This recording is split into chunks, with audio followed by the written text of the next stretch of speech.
they have access to the student portfolios that we are going to be creating. So first, you will only have one option after you sign in, and that's to just create a new class. I have a restore archive class because I deleted a class before, so that's why that's just in there.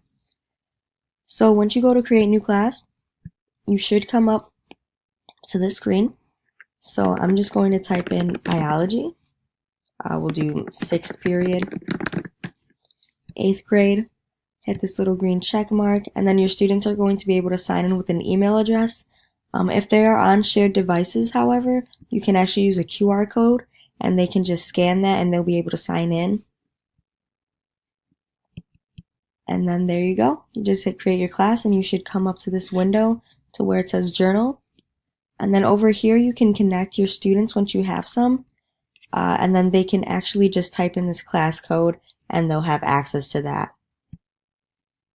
Once you do have students and they complete journals, it will come up right over here, all of their journals, and then you can even post to them and, with notes and videos, files, things like that to give them feedback. More specifically, there are different class settings. If you hit this little wrench over here, you can get the student code that was just displayed in order, just in case a kid lost it or something, he doesn't have it. You can always just go back and give it to him. You can invite families to look at their students' portfolios in order to see how they are progressing. Another cool thing about that is teachers can also privately message families. So that's a really good communication tool that way. And then teachers can also collaborate. You would just type in their email address, invite them, and then they're able to see everything and collaborate with you. Changing the themes and the icons. Managing students and their likes and comments. So if you don't want people to be able to comment things, you can just disable that. Or there's a really good thing, you can just require approval before before comments are posted, just in case you're scared of the content that might be posted there. So that family access, you would just click this and it would be turned on, and then you can invite, manage families, things like that. And then that is basically it for the class settings as far as that goes. If you ever need to reset the codes or archive your class once you're done, those two options are right here.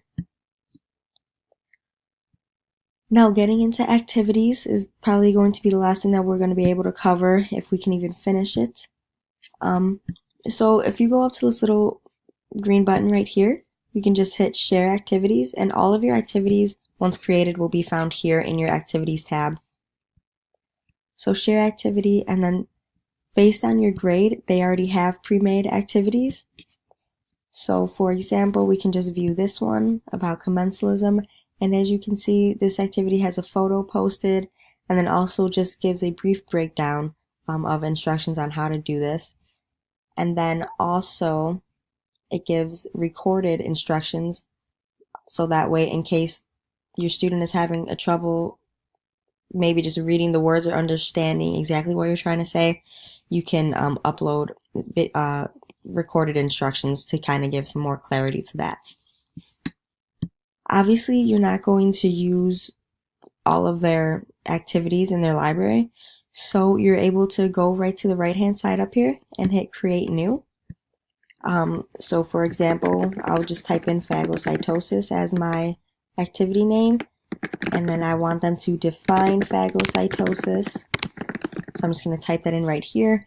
And if I wanted to kind of go more in depth, but I didn't exactly maybe want to type everything out because it would get a little too wordy for the students, I can hit add voice instructions, or for more clarity, I can just attach an example using a photo, video, drawing, file, note, or a link. And then I can decide who I want to share with. If I want to share with all students or just specific ones, I can do that right here. And then these only work for the Plus version, but if you ever make it and then you say you want to share it 2 weeks later, you can just hit schedule for that, and then you can just schedule when you wanted to post it. That's about it for today. Thank you very much for watching, and I hope that you found this helpful.